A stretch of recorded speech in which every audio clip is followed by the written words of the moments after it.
ያ ቁርአን እኮ ይናገራል። አሁን ካዕባን ያፈርሳሉ ብሎ እኮ የሚናገረው አስሐቡል ፊል ይላል እኮ። አስሐቡል ፊል ማለት የአብርሃም ልጆች ናቸው። የአብርሃም ልጆች ሌላ ቦታ አይደለም፣ አንዱ ትግራይ ናቸው። ከሰው ዘር ያልተፈጠሩ እንደውም ዳቢሎስ ከነሱ ይሻላል ብዬ ተስፋ አደርጋለሁ። ዳቢሎስ እኮ እንደነሱ አይነት ተንኮል የለውም።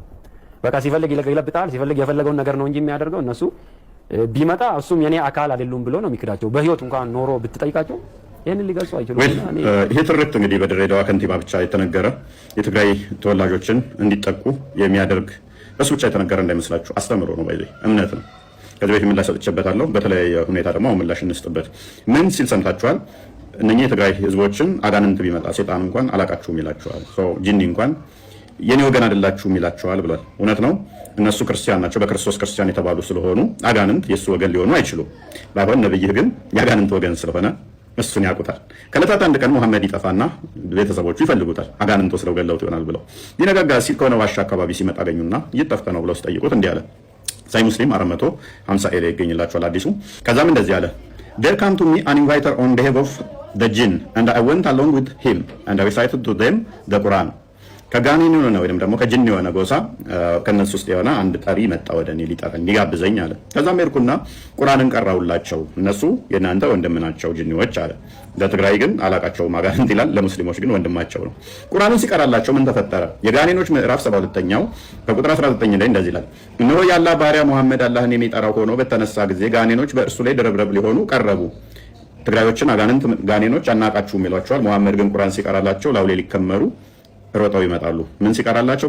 ቁርአን ያላ ቁርአን እየቀራ አላህን ስም ሲያወሳ አጋንንቶች ሮጠው ላውሌ ሊከመሩበት ይላሉ ማለት ነው። ምክንያቱም ቁርአን በራሱ አጋንንትን የሚስብ አጋንንትን የሚጠራ መጽሐፍ ስለሆነ ሱራ 72 ከቁጥር 1 ጀምሮ ሙሐመድ ይበል እነሆ ከጅን የሆኑ ጭፍሮች ቁርአንን አደመጡ፣ እኛ አስደናቂ የሆነን ቁርአን ሰማን አሉ። ማለት ወደ እኔ ተወረደ፣ ወደ ቀጥታ መንገድ የሚመራን ቁርአንን ሰማን፣ በእርሱም ማመንን፣ በጌታችን አንድንም አናጋራም። እነሆ የጌታችን ክብር ላቀ፣ ሚስትንም ልጅንም አልያዘም። አላህ ልጅ የለውም ያሉትም አጋንንቶች ሲሆኑ በቁርአን የሚያምኑት አጋንንቶች ናቸው። አጋንንቶች የሙስሊም ቤተሰብና ወንድም ናቸው። ስለዚህ ትግራዮችን አጋንንት ህብረት ስለሌለው የኔ ወገን ናቸው ብሎ አይቀበላቸውም። እውነት ነው፣ ትክክል ነው። እስልምናን ሙሐመድን ግን አጋንንቶች የኔ ወገን ነው ብለው ይላሉ። እናንተ ሙስሊሞች ደግሞ የአጋንንት ቤተሰብ ትሆናላችሁ ማለት ነው። በጣም አስቂኙ ፓርት አጋንንት መጨረሻ ምን ያደርጋል? ይለብጣል አለ። ሙሐመድን አጋንንቶች ለብጠው እንደጣሉት ያው ሐዲሱን ተመልከቱ። ወደ ፈለጋችሁ ቋንቋ ቀይራችሁ ማየት ትችላላችሁ። ከዕለታት አንድ ቀን ሙሐመድን አጋንንቶች እዛው ሄደው አዙጦች እዛው ሄዱና ሌሊቱን ሲጋልቡት መጋለብ ታውቃላችሁ። ፎርማል ምን ብለን ነው ቋንቋውን ጋልበው መጨረሻ ላይ ሲመጣ አቃተኝ፣ ደከመኝ፣ አመመኝ አለ። እስከ ያመው ድረስ ነው ዘብጠው የጣሉት። ከንቲባው ባለው ንግግር መሰረት ዘብጠው ጥለውት አመመኝ አለ። ሲመጣ ብልታቸው ረጃጅም የሆኑ አዙጦች የሚባሉ ቀጫጭኖች ናቸው። እሱ እንትን አብሮት ሄደው ግን ብልታቸው አልታያለኝ ይላል። ዘብጠው ጥለውት ቀጫጭን ረጃጅም ናቸው። ሴክስ ላይ ደግሞ በጣም ጠንካራ ናቸው ተብሎ ነው የሚታመነው አዙጦች በአረቦቹ ታሪክ መሰረት ማለት ነው። እና ዘብጠው ጥለውታል ማለት ነው።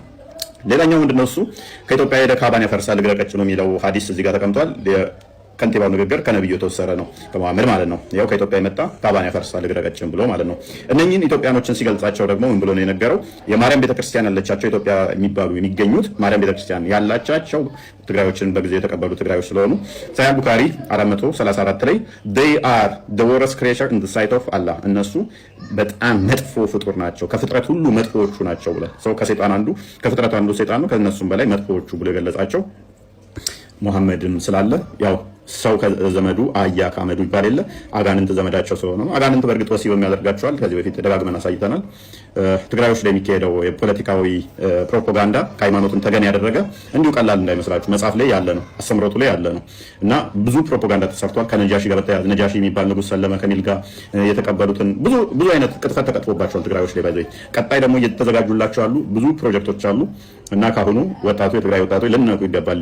ይህንን አካሄድ መሰሪያዊ አካሄድ ካሁኑ ልታቀሽፉት ይገባል ማለት ነው። ነቄ ልትሉባቸው ይገባል። ሃይማኖት ተኮር ስለሆነ እንዲሁ ተራ ፕሮፓጋንዳ ብቻ እንዳይመስላችሁ። ሁላችሁም ይህንን የምትሰሙ ሼር በማድረግ አዳርሱት መረጃውን።